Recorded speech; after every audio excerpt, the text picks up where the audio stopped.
So in this segment, I wanted to introduce you to the ewes in our flock that were born in the 2019. And our ewes from our farm, we used the naming convention of Nordic gods and goddesses. So this is Sif, and actually that convention was the idea of my son Andrew, so he actually helped me with naming that year. So this is Sif. She's out of Mrs. Patmore and Rush. Mrs. Patmore was a spotted fawn catmugget, and Rush is a black-based spotted ram. We brought Rush in from OK Acres, who also breeds for fine fleece polled Shetlands, just to get some genetic diversity, increase our black-based numbers, and he was just a really nice ram with a good fleece. And you can see that in Sif. So Sif inherited the markings because both of her parents were spotted. We did breed Sif last year, and she gave us a beautiful ewe lamb, very friendly and sweet, gray catmugget, excuse me. And she was bred this year as well, so we're hoping for some, maybe a twin this year would be great. Sif's fleece is gorgeous. She's got the spotted marbly fleece, so her colors range from a pretty silvery gray, very light, almost white, to a very dark charcoal. And she's just really a striking ewe. So her fleece has got slightly tightly coiled lock structure, not as blocky as some of our others. Just that's a characteristic. There's nothing wrong with that. But her staple length is really nice, really good length, beautiful crimp, very soft to the touch. She's just exactly, what our farm is breeding for right now. This is one of the darker sections of her fleece. And as you know, we coat our fleeces, so anything under the coat is going to be nice and clean. We started coating earlier in the summer, since we did have to start using hay during the drought, but fleece is really nice and clean, and she produces a really nice big fleece. She's on the larger side in terms of size for the ewes in our flock.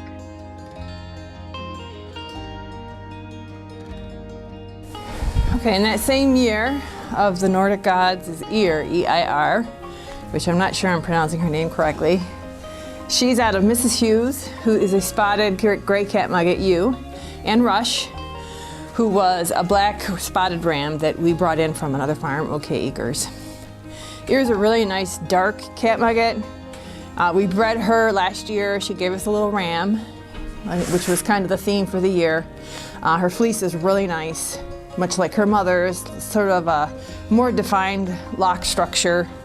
But let's just take a look at her fleece now and see what we have.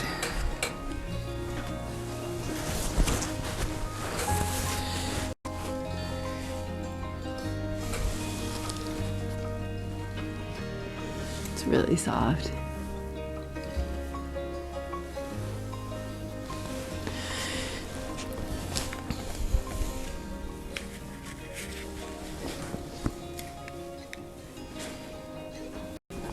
Okay.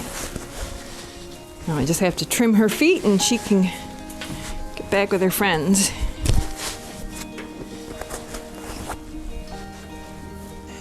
So this is Lokala. She's a black ewe that we brought in from another farm, looking to increase our black numbers. And she gave us a black ewe last year, which was pretty, we were pretty grateful for that. I'll try and get her to look over here. It's just a really pretty black ewe. Brought in some new genetics for us, so and she did get bred again this year. So let's take a look at her fleece. Beautiful black. She's actually starting to rue a little bit. I got some wool off her butt here. Let's take a look at what we got, okay?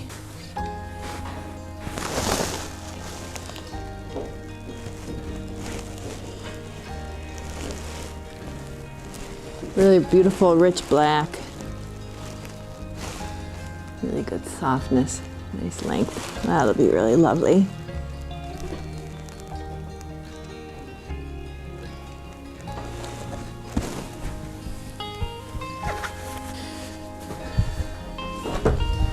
Let me work on your feet here quickly, and then you can go. Okay? Pretty girl. Let's see here. Okay, it's okay. Let me see.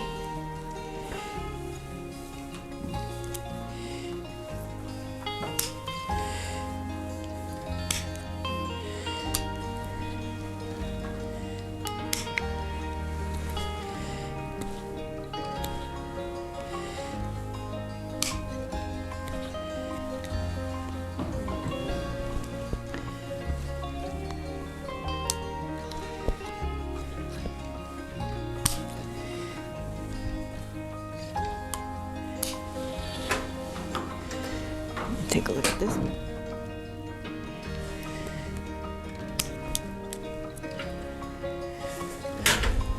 Good girl. Good girl.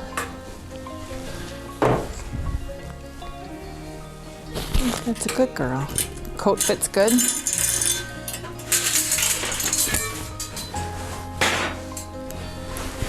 You're in good shape. Okay.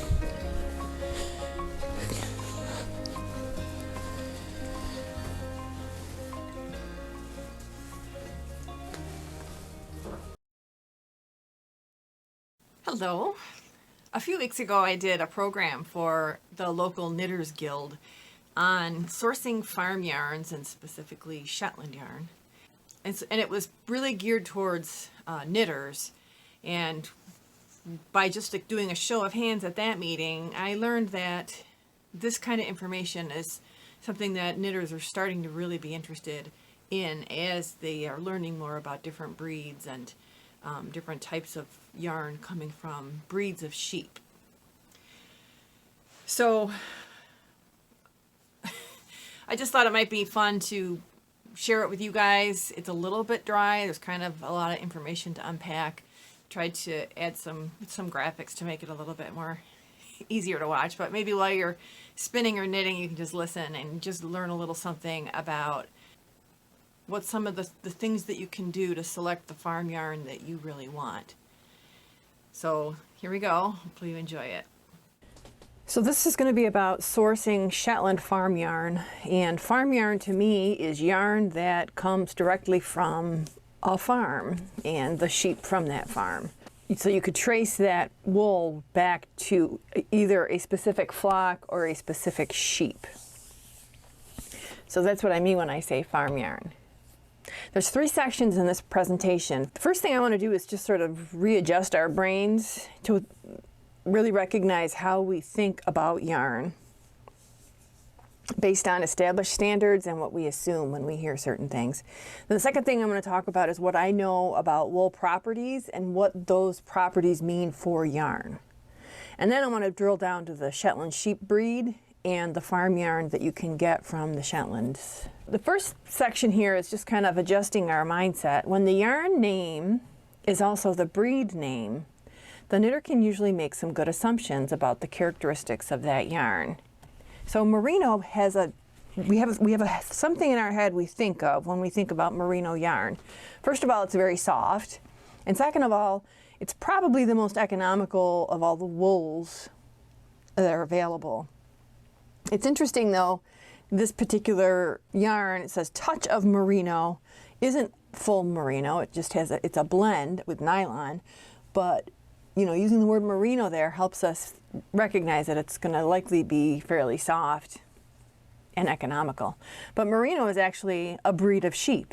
And here's a photograph of a typical merino sheep. And merino has become ubiquitous. When you think about it, there's 30 million merino ewes just in Australia. And when we think about that compared with Shetlands, there's only 10,000 Shetlands in the entire world. So that's why merino is so very well known. It's just the standard yarn material, raw material that we're familiar with. There's another kind of yarn though, it's called Angora yarn. And I remember when I was in college and I sourced some Angora yarn, not realizing that that's actually fiber from a specific breed of animal, either a goat or a rabbit. But when we think about Angora yarn, we think about something that's going to be very fuzzy and very silky. So we have assumptions when we hear the word Angora of what you're going to get. You've got some standards in your mind already. When we think about Shetland, well, when I thought about Shetland before I started raising Shetland sheep, I always thought about scratchy. Shetland was always going to be scratchy, and it was also going to be very rugged, very durable. Now, there is a breed of Shetland sheep, but there's also a thing where if you've sourced the fiber from the Shetland Islands, you can call it Shetland wool. So not all Shetland wool necessarily comes from Shetland sheep. But still, in your head, when you think about Shetland, you're thinking about a fairly itchy, rugged type of yarn. There's some other ways of describing or what things that we think of when we think of Shetland yarn besides scratchy and durable. I've heard people say they like to use Shetland yarn for color work, Fair Isle and stuff like that. And then a lot of times you'll see Shetland yarn with a pretty heathering to it. And then of course we've heard about the very delicate gossamer lace shawls made from very fine Shetland neck wool. But these are all things that pop into our heads as our assumptions, our library, our little filing cabinet in our brain. Jamieson and Smith, they're a wool broker on the Shetland Islands, and they are the ones that bring in all the Shetland clip from Shetland sheep across Shetland Islands. They have created standard weights, so you know what you're going to get when you purchase a jumper weight yarn from Jamieson and Smith or an Aran. You know the gauge, you know what you're going to get. They've got, everything has been pretty much standardized. So this is kind of like the best blend of a farm yarn that you can actually rely on to be consistent based on certain standards. Because that's one of the risks of buying farm yarn, is you don't know what you're going to get. You don't know, you don't know what you can use this farm yarn in. You just know that it's cool because it came from a farm and it has the picture of the sheep on it. But what you do with it is another whole story.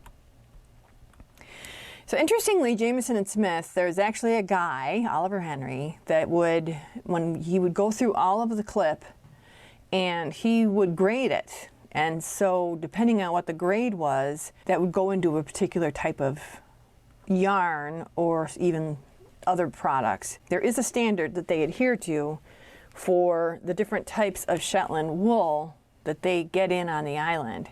The quality of wool of Shetlands can range from super fine all the way to rough. And we're going to talk a little bit about why that is here in a few minutes. So now what I want to do, the second section of this presentation, is talk about some methods that you can use to understand the properties of wool that's used to make a farm yarn. But what a wool staple can tell us, we can get a lot of data from it. Number one is we can get the micron data, or the average fiber diameter. We can look at the crimp and get an understanding about what the yarn will be like. And we can also just look at the staple and collect data about what we would expect the yarn to be. This is not Shetland, but this is some fiber from a sheep that's used to make yarn. When you look at this, you would expect there's not going to be a lot of elasticity because this particular fleece does not have a lot of crimp. And you're also not going to expect it to be next to skin soft. You can see it is very coarse. The fibers are large in diameter. You can just look at them and see. And so you can tell by looking at that picture of those staples that that's going to be a fairly coarse, non-elastic yarn. We look at this example, if you pull the staple out of here, but you can just look at the photo of a split fleece. You see a very shiny, you see a very bold crimp, and you see like a luster to this. So what I would expect the yarn to look like, just based on looking at this staple, I would expect it to be very lustrous, beautifully shiny, and not a ton of elasticity, but some elasticity. So that's the yarn I would expect to get from just looking at this staple.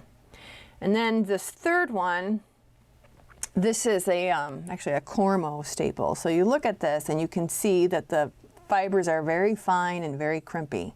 So this is going to be a very soft yarn, probably not as durable as the first example we looked at, but it will be very soft. You'll be able to wear it next to your skin, and it will be very elastic. So it'll have some stretch to it, which will be nice for, let's say, mittens or hats. So that's how you can look at a staple and predict what the yarn is going to be like. The other piece of data we talked about was the average fiber diameter of the three properties of wool. So the average fiber diameter is actually a measurement of the diameter of the single fiber. The labs that do this will take, 50 samples to come up with an average fiber diameter from a sample that gets submitted. Average fiber diameter is measured in microns, so that's why when sometimes we talk about the micron of a fleece, We're actually talking about the average fiber diameter. Texas A&M is the facility that we use. They've got equipment that can measure the diameter of the shaft of wool. We send our samples in, they measure them, and then they give us a report on all of the samples we send. Tons of data comes in this report, and they charge us $7 a sample, plus we pay freight. So I've got some examples here. Here's a fiber sample. Here's the letter that we send to let them know what we're looking for. And then this is an example of what the results that you receive. So each row is one specific sheep's information. And then I'll take that data and I will include it when I'm doing any use-specific fiber, bats, or yarn, so that if the consumer is familiar with average fiber diameter metrics, they'll know what that yarn will feel like, which is handy nowadays as we're doing a lot more transacting on the web versus live at shows where you can actually feel the fiber. So average fiber diameter is a really great tool to understand what the yarn is going to look like from a particular animal. So this particular animal, this is one of our rams from our flock. We actually focus, when we're trying to do a general comparison of animal to animal, we focus on spinning fineness. So this ram is at an 18 micron, and generally anything higher than 27, let's say, is very prickly and unbearable for us to wear against the skin, but anything lower than that is very comfortable and soft. So a spinning fineness of 18 is very soft. It is what we're targeting for when we breed our Shetlands, and it's similar to the spinning fineness of a Merino or of a Cormo sheep. So why does average fiber diameter matter? Low average fiber diameter in Shetland sheep usually means the yarn will be elastic, soft, not hard wearing. So on its own, you probably won't have rugged socks from low average fiber diameter Shetland yarn. And very good for anything where you want to have some memory, where it's going to stretch and then return back. High average fiber diameter in Shetland sheep means that the yarn isn't elastic. It's not soft, so I've got here the threshold at 28, somewhere in there. It is hard wearing, and it's very good for draping. So shawls or anything that you want to have kind of a more of an elegant flowing, where it's going to keep its shape, it won't stretch, which there are applications for that. For example, here's a shawl that I made with yarn from Shetland sheep that we raised early on in our farm history. We were not breeding for the low average fiber diameter sheep. These were higher fiber diameters, even though we weren't checking them. We weren't sending in samples at that time, but you can just tell. And there is not the elasticity that you get with the shawl that I made with a low average fiber diameter Shetland ram. So that's why it matters. You can actually have some expectations knowing what the fiber diameter is in terms of what you're going to be able to get out of that yarn. So crimp is the characteristic of wool that is what provides the grip. So if you're a hand spinner, that's what makes it so that it doesn't just slide out of your hands, and the fibers tend to cluster together because they've got that crimp. A higher level of crimp provides more elasticity. Normally more crimp will correlate to softer wool, and when I say more crimp, that talks about how many crimps are there in an inch of a staple, and you would compare that as a standard from one fleece to another, one breed to another. Crimps per inch is a really good way to get an expectation of what kind of yarn you're going to get.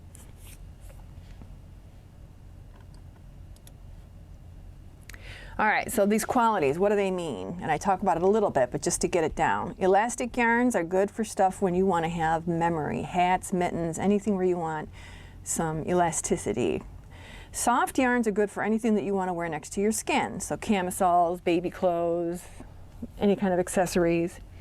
Non-elastic yarns are good things for things where you want to have draping. So shawls, for example, or blankets. You don't want the blanket to shrink up. Woven cloth. Not soft yarns are good for things that need durability. So if something is a higher micron, a higher average fiber diameter, it will perform better, be more durable.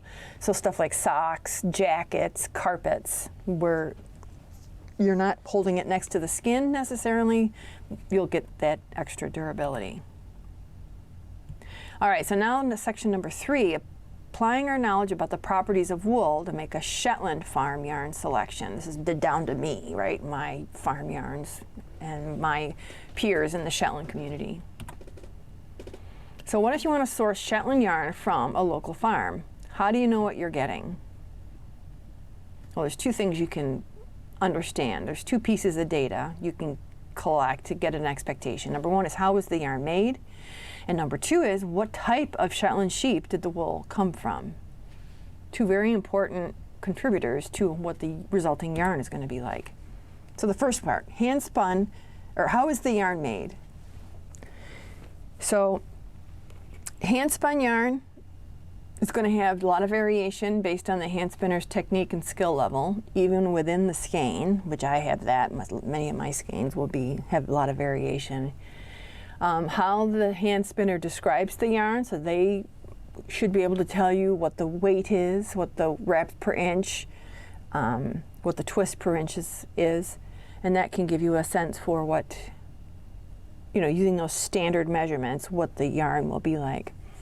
Did they process it by hand? Did they wash it in their home with gentle fabric soaps, or was it sent to the mill where it's a little bit more production focused, where they're focusing on protecting their equipment in terms of the cleaning of the wool? They'll be a little bit more strenuous because they want to make sure they don't get their equipment damaged from too much dirt or lanolin. One thing I do is I'll hand spin ewe specific yarn, so a yarn that came specifically from a ewe. That's a whole other universe of coolness to look at the comparisons of the different ewes in the flock with the Shetland because of the different colors and patterns. Another really good thing to do when you're looking at hand spun farm yarn is just ask the spinner, ask the farmer, what have you made? What patterns have you made with your hand spun? If it's mill spun, there will be some variation based on the mill, but usually their weights that they use are pretty consistent with our standard understanding of DK, sport weight, whatever. And they also are very consistent from skein to skein and within the skeins. All right, then the second piece of it, first is how was the yarn spun, but the second piece of it is what type of Shetland did the fiber come from? So there's a lot of variation within the Shetland sheep breed, especially in North America particularly we're talking about here. So when you're looking at the 2 extremes of Shetland sheep, the yarn is likely going to be coarser from a Shetland sheep that has a dual coat, also described as a beaver, has a long staple length, so longer than 5 inches, has a larger fleece, a fleece that's 3 pounds or more, has a hairy tip that's about 1/4 of an inch or more, and a wavy staple. So that type of Shetland, when you're looking at it, is going to be coarser. So regardless of, I've seen on Ravelry, for example, people selling Shetland fleeces saying, oh, it looks nice and soft, and they just show you the bottom, the skin side of the fleece, so it does look nice and lofty and soft.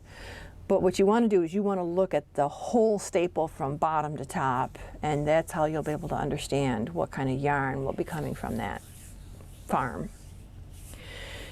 So Shetlands that are likely to have a finer yarn would be Shetlands that are described as single-coated or kindly. Those that market the traditional 1927 trademark, which means that they're breeding to a standard that requires fineness. A shorter staple length, 2 to 4 inches of staple. A fleece that's less than 3 pounds, that has a tip that's less than 1/4 of an inch, that's hairy, and a very crimpy staple. Why is there so much variation in the Shetland breed? in North America particularly. So this is a question that I get at every festival I participate in. And it's a great question, but there is a reason for it. So start at the very beginning. At some point, it's undisputed that the Shetlands were the finest of all the British breeds. But then what happened was, on the Shetland Islands, the crofters started to cross their Shetlands with other breeds in order to get larger yields, meaning larger carcasses, more meat, and also more fiber, larger fleeces. So there's two breeds they were particularly using to cross with their Shetlands. One of them was the Cheviot. So it was very common to put a Shetland ram on a Cheviot ewe to get kind of the best of both worlds, I guess, was sort of the attempt there. So when you look at a Cheviot, they're much larger than Shetlands. Their fleeces are much, much larger, more than two times as large when you weigh an entire fleece. Staple length, pretty close. Average fiber diameter though, you know, the Shetland between 20 and 30, the Cheviot is on the higher side. And then a trait that kind of distinguishes the Cheviot from a Shetland, the Cheviot has a clean wool-free head, where the Shetland has a woolly poll and cheeks. So this trait seems kind of silly. Who cares? We're not going to be able to use that wool, but it does help you identify if a sheep is a Shetland or a Cheviot. So the other breed that they were crossing with to get larger carcasses and bigger fleeces was the Scottish Blackface, which, as you can see, a ewe has a much higher body weight. The fleeces are twice as heavy. The staple length is very long, much longer than a Shetland. And your average fiber diameter is quite a bit higher than an average purebred Shetland. That was the finest of the British breeds. So yeah, so those two breeds were crossed on the islands of Shetland for many years. So in the 1970s, while this was all going on, there was an effort to bring some Shetlands over to the United States because there were no Shetlands here before that. So 30 Shetlands got selected based on their appearance, which we know that's called the phenotype. So they looked like a traditional Shetland. They had all the traits, the woolly poll, the correct staple length, the fleece weights were correct. And the thing about that though is that they all carried traits from those crossed breeds. So the staple on the right there is actually a staple from one of the sheep that came over in the importation. You can see those rams have a nice compact fleece, and it's barely visible here, but the left corner here is one of the original rams that came over from that importation.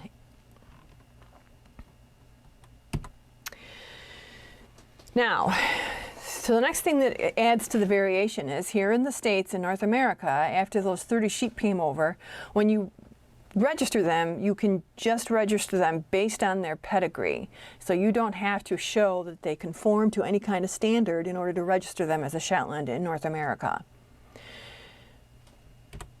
So what happens is, as we bred from that original importation, a lot of the traits of other breeds started to come out and get more concentrated over the years of breeding. So in this photograph here, there's a pair of photographs. The left-hand side, that is a dear sweet little Shetland lamb that has been registered in the NASA registry. And as you can see, she is exhibiting traits that are more common for a Scottish Blackface, that long, wavy fleece that is not crimpy and doesn't have the correct length based on the standard, but that is a registered Shetland in North America. And again, it's because those recessive traits from those cross breeds are expressing themselves. They're coming out now in these sheep that we're having. Here's another example of a Shetland on the left with a very clean head, no wool on the poll or the cheek, resembling more a Cheviot than a Shetland, the ears that are sort of standing straight up and down. But that sheep could still be registered as a Shetland because it's got a 5-generation ancestry of registered Shetland. So it's a little bit confusing, there's a couple things to think about. Number one is there are Shetlands in different parts of the world. There's Shetlands in the UK that are different from the Shetlands on the Shetland Island that are probably more similar to the Shetlands in North America because of all that crossing. Now, the Fine Fleece Shetland Sheep Association is a small group within NASA, and they're working to select for only Shetlands that exhibit those original traits, the finer fleece Shetlands. So they're working with the UK Breed Association because the UK breeders are also trying to just winnie out all that crossing, the impact of all the crossing, to just get Shetlands that are concentrating on Shetland traits, which is, as we said before, a 20 to 30 average fiber diameter and 4 to 8 or more crimps per inch. So the Fine Fleece Shetland Sheep Association is a performance standard, which means your sheep have to conform to a standard that's outlined in this flyer in order to be able to register them. So you know if you're looking for yarn that is soft and elastic, if you're sourcing that yarn from a member of the Fine Fleece Shetland Sheep Association, from a sheep that's in that registry, you know you're going to be getting that type of yarn with your Shetland. All right, so here's some questions you can ask as a yarn purchaser when you are talking to a farmer, or when you're emailing them or messaging them or talking to them at a trade show or a fiber festival. Number one is, do you micron test your sheep? Now, the reason that's a good question is if someone does not micron test their sheep, they are likely not breeding for fine Shetlands. Because if you're breeding for fine Shetlands, you have to select, you have to cull, you have to pull sheep out of your flock that don't meet the fine fleece standard. And the best way to do that is to do the micron testing. So it's kind of a equals C kind of a thing. Are you a member of the Fine Fleece Shetland Sheep Association? Another way, if they're not a member, then you know that you're going to, very likely be getting stuff with a higher average fiber diameter, maybe not as crimpy. Another thing we can do, as we talked about, is observing the lock. So ask the farmer, can you send me a small sample of one of your fleeces, just a lock? And when you get that, you can look at it and you can, use what you've learned here to figure out what you think that yarn is going to look like. Or even a photograph, right? We can derive quite a bit of information from just looking at a photograph of a staple or a lock. Another question to ask is, have you ever sought out UK genetics? And if someone has done that, then you would know that they are breeding for a finer, crimpier fleece, which again, a soft elastic yarn that you can wear next to your skin. Another question is, how long are your staple lengths? If over 5 inches, they probably have a higher average fiber diameter, and vice versa. All right, so how do you get the Shetland farm yarn that you want? So you can, it's fine if you need something that's less crimpy, not as elastic, or if you want something that's extremely soft that you want to wear next to your skin. How do you get what you want? So the first option is to go to Jamieson and Smith, because we know that they have a very clear standard. Their products have standard gauges. We know that we know what kind of grades go into their wools, or you can find that out from them, so you can have a pretty good understanding of what you're going to get. The second option is to talk to the farmer. So farmers are very happy to communicate information about their sheep. They're very proud. And so you can talk to them about their breeding goals, talk about, are you part of Fine Fleece Shetland, or are you more inclined towards the NASA standard? You can ask for data. Ask them if they have micron information, and then you can take that and you can kind of derive what your yarn is going to be like based on the spinning fineness that we talked about. And then also either get a photo or a sample lock, and then you can decide, or you can assume or conclude what your yarn is going to look like based on that.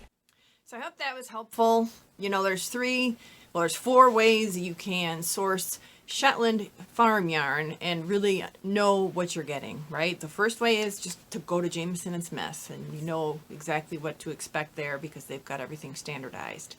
The second thing is talking to the farmer, asking them specific questions about their breeding program. The third is get the data. See if you can get the data about the flock or the specific sheep, or just an average of, you know, what they're raising to get a sense for what the yarn's going to be like. And then lastly is ask for photos or observe staple. You just need one small staple to be, and it tells a very very thorough story of what that yarn is going to be like, and hopefully I was able to help you with that. If not, send me, give me a comment down below and we can have more conversation about this really interesting subject. Thanks.